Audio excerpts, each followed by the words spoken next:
From Studio A in Texas, it's hour number 2 of the All Things Automotive Car Talk Show in Wheel Time. Just ahead, best cars under 20,000 for teens. In our new car showroom, the 2020, what are you going to have, Mr. Mars? I've got the new Gladiator Mojave edition. Okay, the Gladiator. That's the Jeep truck. So we are going to take you for a ride into that a little bit later on. We also are going to have the events calendar, stories making automotive news headlines. We got a whole mess of stuff coming your way on this portion of the In Wheel Time Car Show for Saturday, August the 8th, 2020. I'm Innery, the 8th I am. I had to go I there. thought you were only married I know. 3 times. You've been married 8 times? I think Texas is I'm seven. getting closer to death. That would have taken me to death. I think 7's as far as you can go in Texas. Is that right? I think. There's actually a limit. I know a guy that actually got to 6, and he had to stop. Are you serious? Well, 3 of them were the same woman. That's what was so crazy. What? That is just so wrong on Yeah, every I know. level. Yeah, that doesn't work at all. I don't know who was crazier, All right. him or her. Let's get on with the interview. Okay, shall we? Joining us right now is Jennifer Stockburger with Consumer Reports, and we're going to talk about the best cars for teens under $20,000. I'm not sure whether they're talking about the cars under 20 or the teens under Well, 20. it's definitely not Both. the teens. Teens are never under $20,000. Jennifer, it's great to see you. Thanks so much for joining us. I know it's your Saturday day off, but we really appreciate you because, you know, this is that time of the year that parents, all parents, looking for cars for the kids to take off to either to go to high school with or to college with. And this is a perfect timing for this, and I know Consumer Reports does a great job. Well, thanks for having me. I'm excited to be here. Yeah, so this list this year, good timing, but we also combined this year with the Insurance Institute for Highway Safety. So this list is kind of a collaboration of those that are crash worthy as well as reliable and good performing vehicles. So we kind of get a little bit of both. Okay, so where do you start on a list like this? Yeah, so we started, of course, on the Consumer Reports side, and we are selecting vehicles that kind of are at the top of their game for our reliability. Our reliability data comes from our members, and we get data this past year, for example, on over 400,000 vehicles that our members are driving and using. So these vehicles all are the top tier, better than average in terms of reliability. They are also good performers in our tests. Each of them has standard electronic stability control, certainly a great safety benefit for a young driver. And then when you go to the IHS side, the Insurance Institute, these are also vehicles that score very well for their crash worthiness evaluations and for the latest in terms of advanced safety features as well. So this isn't just the stripper cars that really don't have anything in them, and they may or may not be roadworthy. These are cars that you guys have actually researched. Well, actually, Your members have researched and reported their findings to you. So it's not just a bunch of scientists or car guys in the back room going, yeah, we like that one, we don't like that one. It's not about that, really, is it?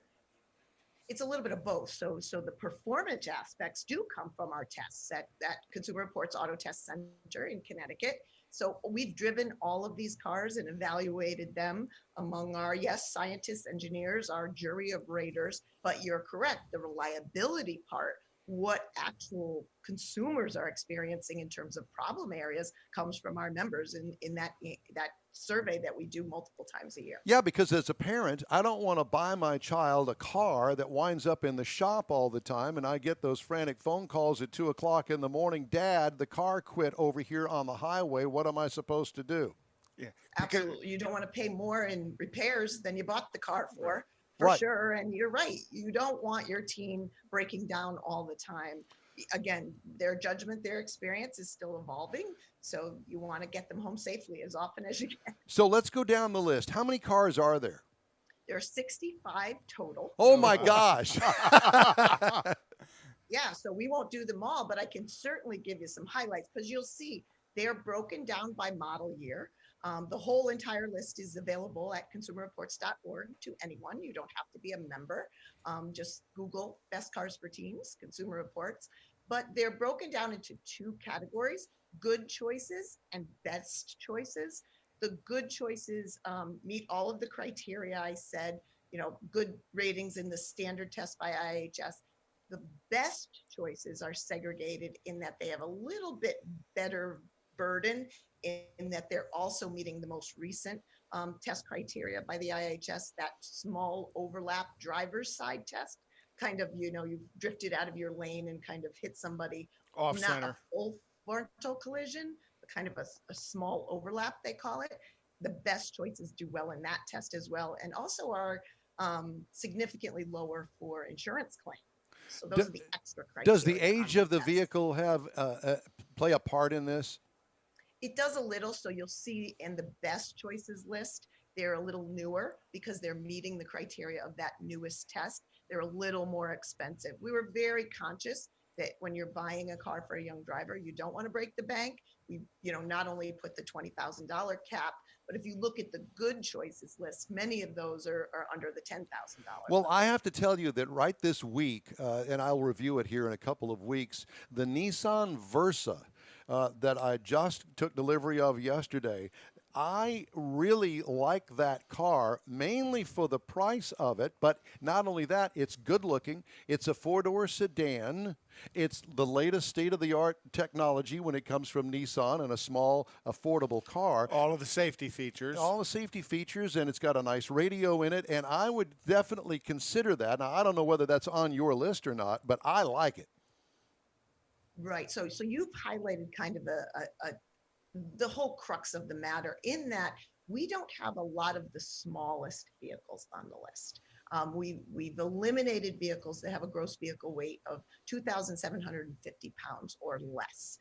And the reason is, and this is the hard balance for parents as well, is the risk for teen drivers in crashing is quite high. It's actually 4 times even a 20-year-old driver. I know all about that, having raised 2 teenage girls. I listen. I got the blanket on that one. Yeah, for sure. And I'm with you. I have a 16-year-old son, even more risky, driving currently on his learner's permit. So I hear you. But yeah, so the physics of it all. A lot of parents are saying, I'm going to put them in the biggest vehicle I can find because the mass differential is, should they be in a crash, will be better. But what we found is some of those largest vehicles aren't the best, as you guys know, in terms of handling, longer braking distances, all of that. So you will see the smallest vehicles, sub 2,750 pounds, and some of the largest. You won't see full-size pickups or large SUVs on the list. So we've kind of taken off both ends and hopefully given a group of vehicles that are kind of that Goldilocks sweet spot in balancing performance, handling, safety with crashworthiness. So how are we going to do this today with us and you? Are we going to pick the top 10 in the 2 categories? Yeah, we certainly can. So there's no rank order within the categories, but we can certainly highlight a few on the list. Let's do that. Sure. Go ahead. We'll take your lead. Okay, so talk about small cars, for example. So again, small, but not less than 2,750 pounds. You will see things like a Toyota Corolla. And the reason I highlight the Corolla is the many, many years that are listed there. You'll see on the list that there's different model years. That's both the crash test data and the reliability years. Yeah. Not all cars are stellar in reliability every single year. The Toyota Corolla, 2012 or later. You are in a good position to get any model year of the Corolla after 2012. Yeah, so that's a lot of range, a lot of price range that you can deal with in terms of what you have to spend. Okay. We always say spend the most you can on safety, but again, you're talking about a young driver, so you can't always spend. You can only have what you have. The other car in that category is the Mazda 3. A few less model years, 2011 to 2013. But we were conscious that some of these cars are cool enough, if that makes sense. Kids will be okay driving. We're not giving them Grandpa's station wagon or Buick. We're giving them a pretty cool car in the Mazda 3 to select from in terms of balancing something that we want them to drive as parents versus something they are feeling good enough about driving. The Mazda 3s kind of fits in that hot hatch category as well, so it draws a lot of youth to the visuals of that car. They've got to have a little bit of buy-in in that. They've got to be able to want to drive it so that they'll take care of it and be more respectful of what they got. So they've got to want it and be proud of it. They probably don't want a Volvo 760. Correct, right? Which that's our inclination. We all want to put them in that, but they do have to want it and not and take care of it. You absolutely want to drive home the maintenance of these cars as they're driving them. So yeah, and maybe even keep it clean if it looks good. Once in a while, wash it. Yeah. Okay, so let's move on. So again, we do have some mid-sized cars on there, not the ones they may want to drive, like the Toyota Camry. Same boat as the Corolla, many model years. Toyota too, and again, I'm preaching to the choir here to you guys. They're pretty quick with putting advanced safety on their vehicles. They were way ahead of the 2012 model year mandate for putting electronic stability control on many of their models. We're noting vehicles where it's standard equipment, not optional. So you see the Camry here, 2012 or newer, but there are even earlier model years of Toyotas. But Toyota builds a dependable and durable car and has for a long time. Absolutely. Other vehicles you see there, Subaru Outback. That may not sound like a cool car, but a lot of young people, in terms of being recreational and outside and having, bikes and snowboards and things like that, they actually enjoy the Outback, and the all-wheel drive, if you're in an area of snow, is just an added bonus for people who have winter driving to cope with. So that is there. And then, of course, small SUVs. Many years ago, our list didn't have a lot of SUVs, even small SUVs on it, because of the potential for rollover and risk. But electronic stability control, again, changed that equation. So we have things like the Hyundai Tucson, 2011 to 2015 Tucson. Again, pretty cute little small SUV that I think any young person would be happy to be in. Ford Escape is there, Kia Sportage, and then, of course, the Toyota RAV4. We have Toyota in there again. I don't think that you can really go wrong with a Toyota, almost of any kind. I've never heard anything negative about them. And let's face it, the agree. Corolla is so popular, you're going to have many choices, year models and condition of the Corolla, whether it be, 30,000 miles on it, 20, 50, whatever the case may be. You got a pretty good hunch that it's going to last for you. Yeah, Toyota still remains as kind of the top of the game in terms of overall reliability, both Toyota and Lexus in our surveys year over year. The other neat thing about vehicles like the Mazda 3 or some of the Subarus on the list is you can still get them with manual transmissions.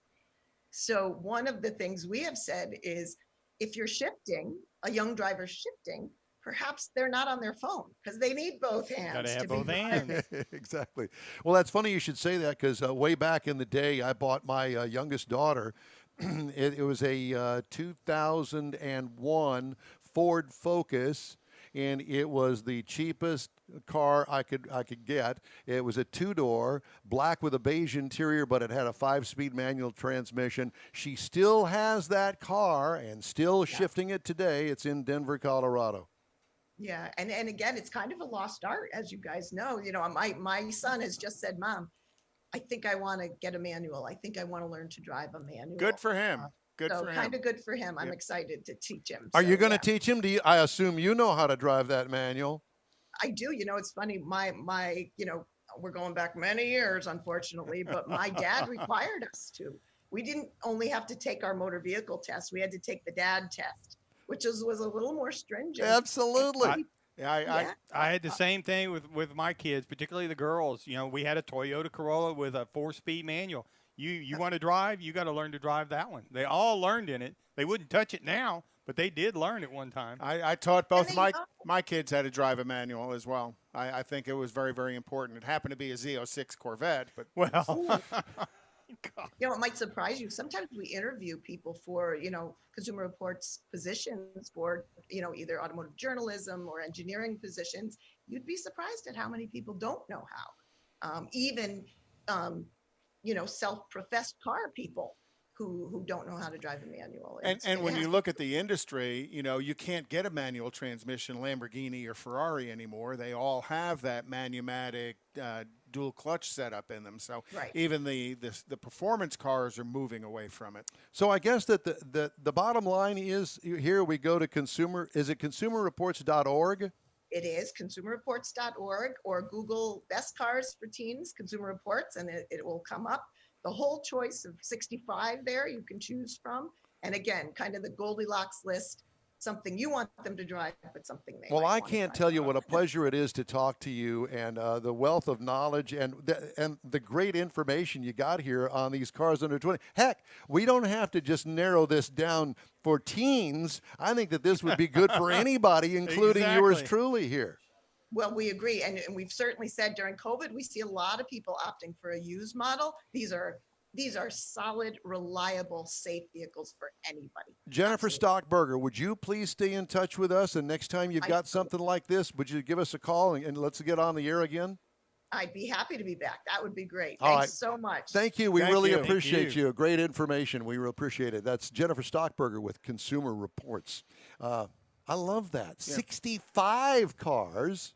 And under 20,000 that meet not only Consumer Reports reliability data, but it also meets the insurance company's safety data. That's and pretty you cool. got real world people having input in on this. Yeah, 400,000 people are giving input on this. I think that's a pretty great. good database. Yeah, I would say so. All right. Hey, reminder to be sure and stay in touch with us all week long by following us on Facebook, YouTube, and through InWheelTime.com. Each and every week, we invite you to join us for our live 2-hour show, 10 a.m. to noon Central. We'll be back with more of the In Wheel Time Car Show, and I just pray that I've got this queued up the right way. We'll be back with more of the In Wheel Time Car Show after this. Keep your fingers crossed. As America gets back on the road, a lot of things have changed, but not the need for drivers to be safe. With that in mind, it's time to review our safe driving checklist. First, you're in your car. Check. You're sober. Check. You're wearing your seatbelt. Check. Your phone is put away. Check. Great. Make sure you follow the speed limit. And remember, law enforcement is enforcing traffic safety laws in our community to save lives. Paid for by NHTSA.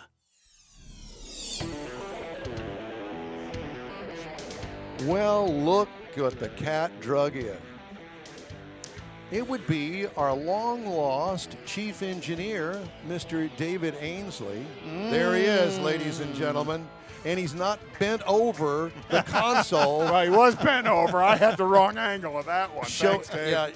Showing us what kind of underwear he's wearing today. Plumber's smile. Yeah, He's been on vacation, so he's better now. Yeah, and Showing us the tan line. The tan lines, yes. So he's been away. Thank you for coming. We appreciate it. It's always good to see you, sir. And before we get to this hour's car review, which Mr. Mars has, the Gladiator, I had to do just one more little snipe at Craftsman Tools. Did you get a reply from them? No, of course not. I didn't get a reply from them. Are you Yes, kidding? you did. It was. Yeah. And whatever the woman is that has the bun in her hair that wrote the standard reply, we're not paying you for anything, and you're not going to get a damned torque wrench. Okay, fine. Well, guess what I did? You went and bought a new Craftsman torque wrench. I did not. Oh. But I just happened to open my Hot Rod magazine, and in it is a 2-page ad for Harbor Freight. Guess what? Can you read that? I'll let you read that. Well, there's things I like at Harbor Freight. Okay, it's a coupon. A click-type torque wrench with a coupon at Harbor Freight for $9.99. You'd have spent more than that sending your Craftsman back in shipping expense. Hey, Craftsman, screw you. Torque this, right? Yeah. So you're going to go to Harbor Freight and buy one? Hell yeah. Just don't buy any I'm going to car clip out stands. lots of these. I'm going to buy them all up, and I'm going to send one of them to Craftsman and say, here you go. Merry Christmas. Yeah, Well, we Merry need to Christmas. get Jeff to get a hold of Harbor Freight. Maybe they might want to advertise on the show. And we've got a particular place for you to put that torque wrench when you get it. Send your comments to info@inwheeltime.com. So time now for this hour's car review. Now that I've It's a hard act to follow. That's all I'm feeling gonna really a say. lot better now. It's like I've been to therapy. Time now for this hour's car review. Mr. Mars has the Gladiator. We're talking about the 2020 Jeep Gladiator with the Mojave trim level on it. Now, this is the midsize pickup that Jeep came out with to put in that segment. It's really, you know, people look at it and originally they thought, okay, well, this is just a Wrangler with a pickup bed on it. It is not. True enough, the inside, the cab area, the passenger space, very much Jeep Wrangler, but it's longer, it's wider, it's longer, got a different front end on it, it's got the bed on the back of it, it's got a different suspension under it because of all that. So it's not a Wrangler with a truck bed on it, but it is a midsize pickup truck. Does haul, technically, it'll haul 5 people. You're going to be much more comfortable with 4. But when you look at it, you're going to see that you've got the 7-slot grill up front that's standard on Jeep. We had it in the firecracker red paint. And we also had the 3-piece black hardtop with the rear sliding window, which we thought was kind of unusual on a Jeep. But it worked really well considering what all we were doing, and it is a truck. We had the LED lighting package all the way around, including turn signals. We had the Mopar side assist steps, and it's really a rock slider because of this vehicle is trail rated, off-road. You're going to find all the skid plates for the transmission, the front differential, the rear differential. And because we had the Mojave edition. Now this brings in some more additional off-road features like Fox shock straight from the factory, Dana 44s up front and in the rear, 410 gears in this thing, so it'll do some serious crawling. It's very much like a Rubicon, but it's not quite to the Rubicon level. It's kind of in between. So the other thing that's great about it, it's got a cargo management system in the bed. So it's got the rails on it so that it's adjustable so that you can strap things down. It's got a tonneau cover on it. Came with 33-inch mud terrain tires on it with body-colored fender flares. Just a lot of Mojave badging, just a lot of things that set it apart differently. You get into the interior, again, you're in that passenger space, and you're going to have what? No, please continue on. You're going to have the Wrangler. A lot of things you're going to see are very Wrangler-esque in it, and we had the premium cloth seats with the sport bolsters, and the heated seats were up front. Well, see, that's Don's in favor of the cloth seats. Yes. You know, I actually prefer leather, and I know they offer a trim level with leather. I would, but these were very comfortable. You didn't feel like you were in cloth seats. You know, they really felt pretty good. So it had the 8.4-inch Uconnect screen that was in it, so that was really nice to have that large one. And it also has the rear. That's where you're going to find the rear camera, but it also has the front camera that they call the trail camera, so that when you're out and about, you can see what's up right in front of you. A lot of storage options, including a lockable under the rear seat place. And we had the Alpine Premium audio system in it, and it was nice. Jam into it. And then when you get to the engine, you go up underneath the hood, you're going to find that you've got the rock-solid 3.6-liter V6, something FCA's used across a lot of vehicles. This thing is a workhorse. It's rock-solid, 285 horsepower, 260 pound-feet of torque at 4,400 RPM. 8-speed automatic that works great with this engine in several different levels, including this one. Now, this vehicle will tow 7,650 pounds. Oh, that's a lot. So it will haul some stuff. And the haul rating that you can put in the bed of it, if you can put it in there, 1,600 pounds. So it's every bit a truck that's got all this off-road capability that Jeep is known for. Could we back up just a minute? Did you say if we could put it in there? Well, 1,600 pounds. I mean, you got to have to get it in the bed itself. You got to get that much weight in there. I mean, you can't go put your. You could forklift something in there. Yeah. Oh yeah. But you could. I don't think you could fit a quad runner in there. No, but you could put a pallet in there. Yeah, probably. You could put a pallet. I'm just saying whatever it is, it's physically got to fit in the box bed. Okay. Even though it can weigh 1,600 pounds. I just want to clarify that. Yeah, I understand. And one of the great things about it, the EPA says, not so great, the EPA says you should be looking for 17 in the city, 22 on the highway, combined 19. Now, the week I had it, I only got about 18. Mr. Can you say that's okay? Well, wait. Can you say I've got 410 gears? 410 You don't gears. get 410 gears if you want to get fuel economy. That's you get right. You don't 410 even gears if you want to do something. You want to climb with buildings. Right. Right. So one of the great things about it, though, it has the 5-link coil suspension in the front and the back to go along with those Danas. Now, a lot of that's designed for the off-road capability of it, but out on the highway with the longer wheelbase of the Gladiator versus the Wrangler, it also makes a difference in the way this vehicle rides and drives. It is firm. It is very much an off-road vehicle. It is very firm. across a 200-mile run down the Interstate 10, you're going to know you were in a truck. Did you take Becky for a ride up and down the beach with it? Yes, I did. Say hi to Becky. And She's the beach watching. was fine. And then, just the highway, you're in a truck. If you're going to compare it to something in that mid-size segment that's kind of over the last few years, we've talked about it often, how it's kind of grown back. You got the Colorado from Chevrolet that's going to start at about 28, or GMC, start at 28,700. Got the Ford Ranger that's out starting at 28,570, and the Tacoma at 29,125. Now, a base Gladiator is going to cost you $33,545 because you cannot get one that's not trail rated. So you're going to have a lot of features. It's already got content. Yeah. Now these other vehicles, that is a 4x4, but that's not necessarily everything they got. Now the base Mojave, with all the features, shocks, and everything that we talked about, $43,875 is your starting point. Our MSRP is tested, $58,860 as tested for a fully trail rated, off-road, awesome looking 4x4 truck. Good looking truck. All right. Thank you, sir. It's the In Wheel Time Talk Show. Hey, be sure and join us for our live show every Saturday, 10 to noon Central Time. Thanks for riding along with us today.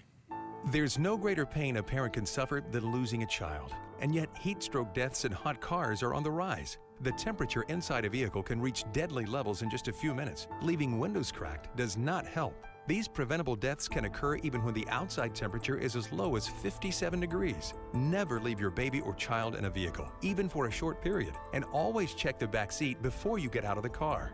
Where's baby? Look before you lock. Paid for by the National Highway Traffic Safety Administration. Social distancing slows the spread of coronavirus, so we should all stay home to lower the risk for everyone. More info at coronavirus.gov. Let's all do our part, because we're all #AloneTogether. Brought to you by the Ad Council. Hey, it's the In Wheel Time Talk Show. This kind of reminds me of some 50s game show when they're pausing so, the contestant can walk off stage or they come back on stage. Okay. Going to the soundproof room. Yeah, it's one of those kind of things. Anyway, it's the In Wheel Time Talk Show for cars, trucks, and SUVs. And time now for this week in automotive history. So this week in 1882, Standard... I remember that year. I'm sure you do. Standard Oil Company was established as part of the Standard Oil Trust, one of the Rockefeller Group things, one of the things that made Rockefeller so wealthy. In 1900, Firestone Tire and Rubber was established in Akron, Ohio. 8 years after that, Firestone was chosen by Henry Ford as the sole provider of tires for the Model T. 15 million cars later, Firestone's still in business just because they had all the Model T business back then. In 1914, the first traffic light was installed at an intersection in Cleveland, Ohio. And the first person went right through it, didn't know what it was. Had no clue what it was. No, well, look, did you see that? In 1932, Richard Hollingshead first registered his patent for a drive-in movie theater. A patent for a drive-in movie? Absolutely. Okay. Ferdinand Porsche was released from the French prison at the conclusion of World War II because he was actually an engineer that worked for the German side of things. So in 1947, he was a Nazi. Ferdinand was released from prison. I did not know that. I didn't either. And then in 1957, the Chevrolet Corporation registered the name Corvair for its new rear-engine compact 59? car. No, 57, they registered the name. 59 was when the vehicle was first released. 60, they registered later. And in 1977, The Spy Who Loved Me, starring Roger Moore, was released. And if you remember, that was the movie that had the Lotus Esprit sports car, the white one that also turned into a submarine. I thought there was a little automotive link to that. In 1987, on this day, was the fastest race in IndyCar history. At the Michigan 500, they averaged 171.5 miles an hour for the entire 500-mile race. It's pretty quick. Did they have any yellow flags? Apparently a couple. Apparently not very many then. No, it couldn't have been much. In 2000 this week, 8 weeks to the day after fourth-generation NASCAR driver Adam Petty, who's the son of Kyle Petty, who's the son of Richard Petty, who's the son of, I don't remember the father's first name. Whatever.